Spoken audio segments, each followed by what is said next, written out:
welcome to my YouTube channel. Today I figured I would recap a past life regression that I did where someone went back to an alien lifetime. I've actually had quite a few cool regressions I've done where people have gone back to alien lifetimes. I figured I'll start with the most recent one I did.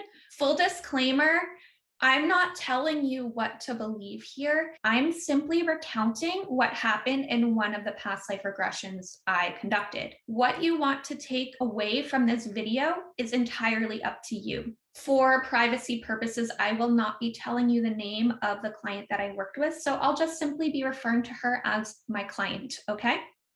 Okay, so this client, when she first entered her past life, the first thing she sees is a tall, skinny blue being. So I'm automatically excited because I know this is not a human and I love this shit. When she looked at herself, she realized that she was also a blue being, like this blue being standing before her. However, the blue being next to her felt like her superior. At one point, I asked her if she was able to ask this blue being questions. She had a warm smile on her face, like she felt very comfortable with this, and she let me know that, yeah, she could do that. I then had her ask this being, where do they come from? I'm reading the transcription from my phone, by the way, so bear with me when I'm looking down. She paused as if she was listening to him and goes, he says boots? Boots? Yes, boots. According to Google, this is a constellation that contains Arcturus, the brightest star in a northern celestial hemisphere. Apparently, it's actually pronounced Boötes. I believe I'm saying that right, but I'm saying boots just because that's how it was said in the session, and I'm trying to stay true to that. My client actually wasn't on a planet at this time, however. She saw herself on a ship, and what she was doing on this ship is that this blue superior being was training her how to use what she called light tubes. When asked to describe this, she said you essentially stand on a platform and a cylinder tube drops around you, and when buttons are pushed, light and healing frequencies then come on and surrounds the person in the tube. She said this heals all kinds of things on an energetic level, but it also heals physical ailments too. I asked her, these light tubes, how do they operate? She replies, it's crystalline technology.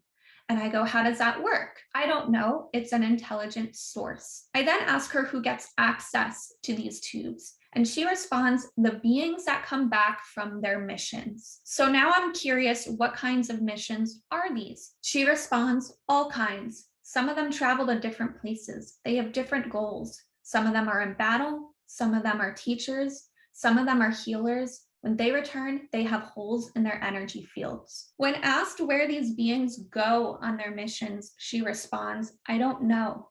They get assigned to different places. They contract with different places. It's an agreement. Out of curiosity, I asked, are these different planets? And she says, yes, different dimensions. When they go on these missions, do they have to change form?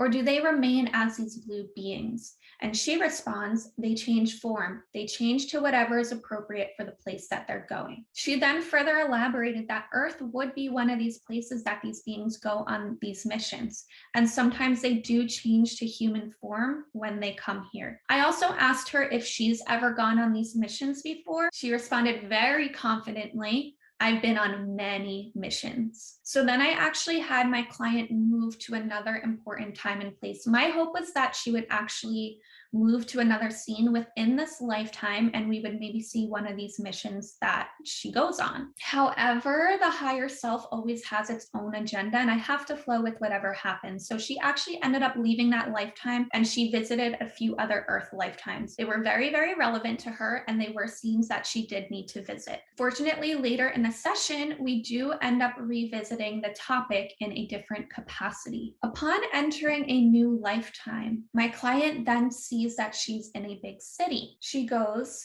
I can't tell if it's Earth or not. Everything looks destroyed. Like there's tall buildings, but they all look burnt and there's smoke everywhere. I ask if there's anyone around and she starts noticing that everyone around her is in chaos.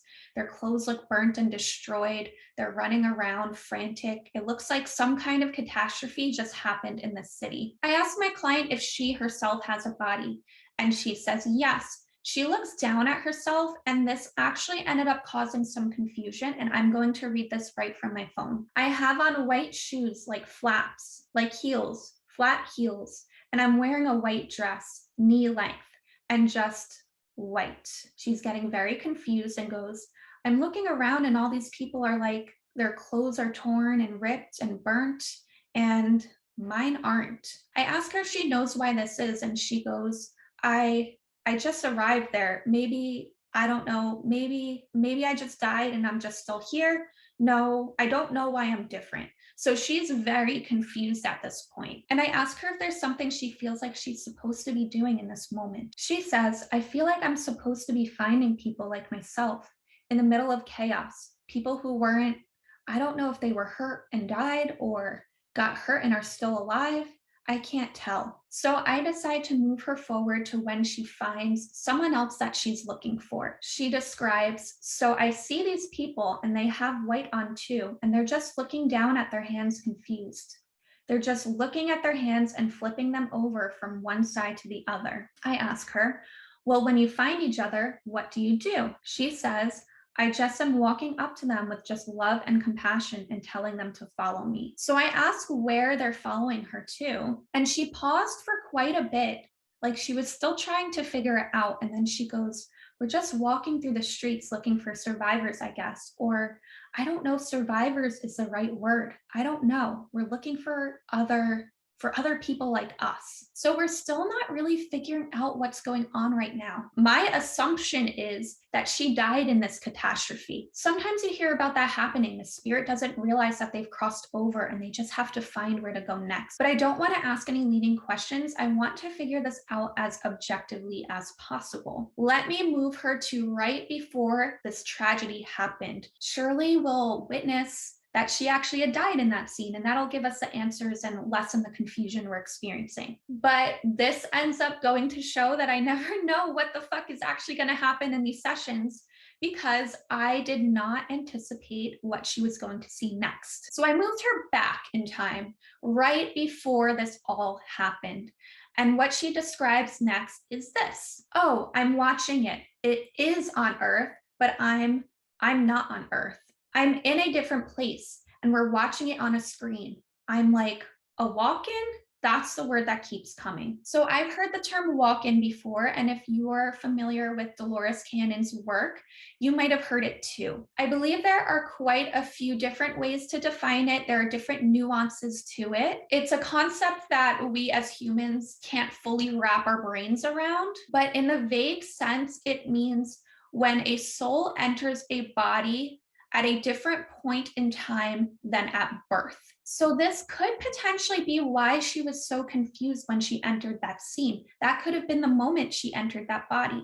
That could also explain why the other beings that she saw that were like her were very confused and were looking at their hands when she found them. I then continue to try to get some answers from her, and I ask her, at this point, do you know what your purpose is? And she responds that she doesn't, but she knows that it's something good. I also ask her if while she's watching this scene unfold on the screen, if she still has a body. I was actually quite curious if she was one of these blue beings that she saw in the beginning of the regression. However, she immediately responded that she didn't have a body. She says, not the same one that was on the streets. It's more of a white light silhouette, kind of see-through. I asked if anyone else was around, and she said that there were many more like her. A bunch of white beings, no features, just kind of tall, 2 arms, 2 legs, and a head, just a silhouette of white. They were all doing all kinds of different jobs. They weren't all watching the screen with her. She said that she was watching the screen because she knew it was almost her time to go. She says, I'm watching the event. I already know what's going to happen. And she says, there was like a bombing of some kind, an attack on the city. I knew because of the scenes we had just seen prior to this that she would eventually end up in this body of a female wearing a white dress.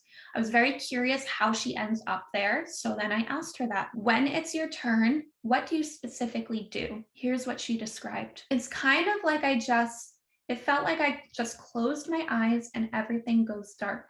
And then I feel like I'm moving really, really fast. And then it's like I opened my eyes and I was on the street looking down and looking around. So now that we know how she got herself into this situation, I'm curious what's going to happen next. So I actually move her forward to a point in time where she's found everyone she was meant to find. She described them all as gathering and having some sort of meeting where they were discussing and teaching how to rebuild. She clarified that this wasn't to rebuild physically, but rather to rebuild a new way of thinking, to teach a new perspective on viewing the world. She says, everyone else is in such chaos and they're not. So they're rehabilitating them by teaching them new ways, showing them love and comfort.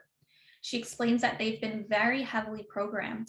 And so they came to reprogram them, but she still didn't know where they came from, but she did know they all had very similar features. And I asked her to describe this, and this is what she says. I mean, we all look like humans. Like I just see us in the classroom. We're all dressed in white and we all have light colored hair. Yeah, everybody's hair is light colored.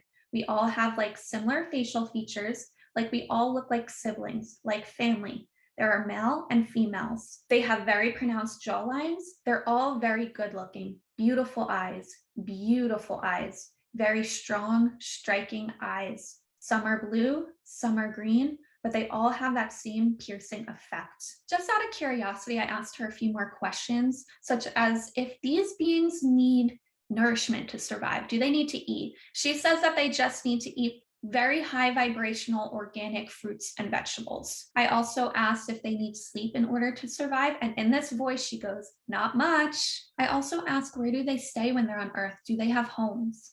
She goes, yeah, we all have these little pods that we stay in. I don't know where they are in relation to the city. I ask how she gets there, and she describes some sort of teleportation process. The audio on this part was actually very grainy, but she had essentially described some sort of hologram and teleportation process. I'm a little bit upset the audio was choppy because this actually sounds like it would have been cool to understand. So I eventually moved her forward to the last day that she spends on Earth. I'm very curious how long she's there, and I'm curious because of the way she entered the body, is she going to go through a traditional death experience? When I moved her forward, she actually saw herself outside of her body. She said it had aged, and she specifically noted, I've aged like a human does. She also elaborated that she doesn't fear the death process because she understands that it was just her physical body that was giving out, and she would be able to go back home or go back to where she came from, is what she specifically said. And when I asked what it meant that she was going back to where she came from, she said she'd be going back to the ship. I then asked her, what do you do when you go back to the ship? And she says, there's a rehabilitation place that we go to. It's on a planet similar to Earth, but it's not. It's more advanced. And then she had a moment of realization where she goes, I've been to this place before, which later we find out she's had dreams of this place before. I then have her describe this place, and she goes, there's green grass everywhere, blue sky, but there's like 7 moons in the sky. I can see them, and they're all kind of like in different phases. There's trees and a big building. I guess that's where we're going for the rehabilitation. She then starts describing the building, and she goes, it's a big, tall, white building. It has beautiful windows. It's like a white building and a weird, shiny metal, like kind of like a mirror, like reflective, but it's not a mirror. And the doors are like, when they open, it sounds like air, like psh, like it's weird sounding. I also ask if she has a body at this point, and she says no, she's still in her light body. She then enters the building, and this is what she describes. I just go to the doors, and there are other people with me. We go in, and it's like a lobby of some kind. There are people working there. They look like humans though, but not like, I mean, kind of like Earth humans, but their hair is different.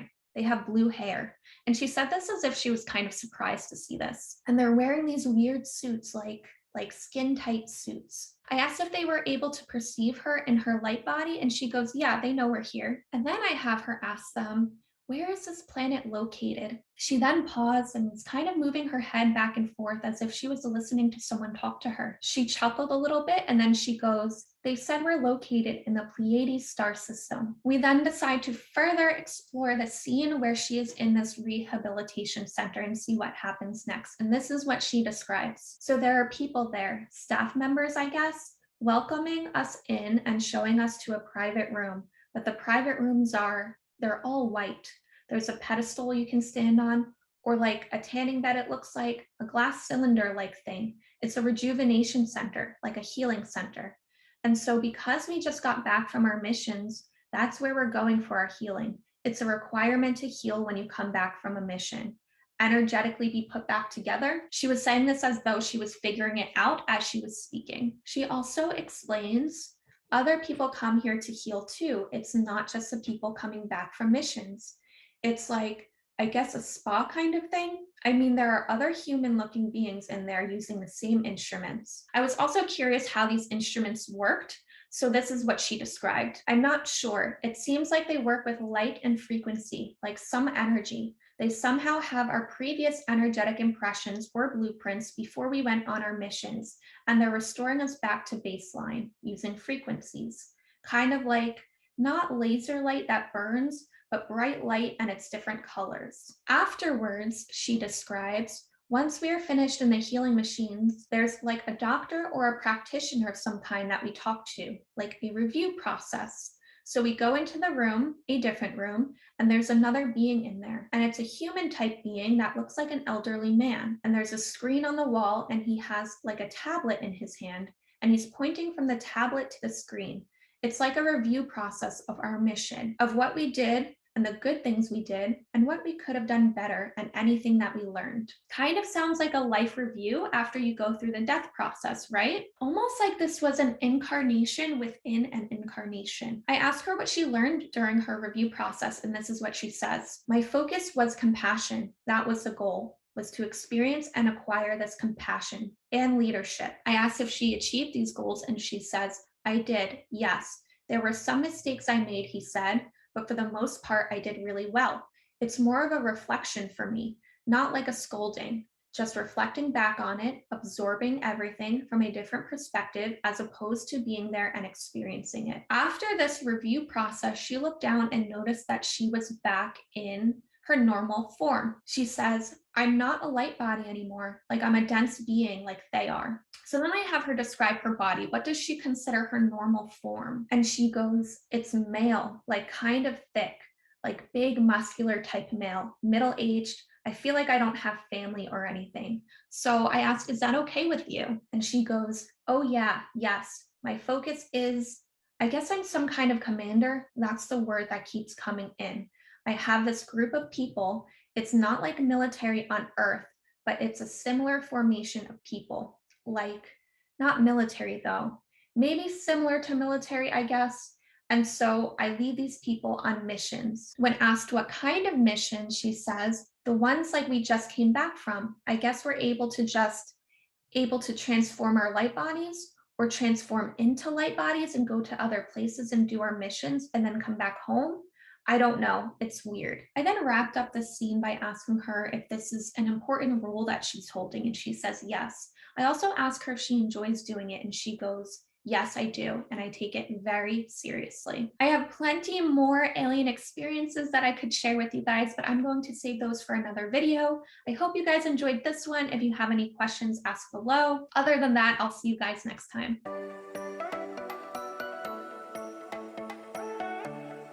God, I hope this video is less awkward than the last one.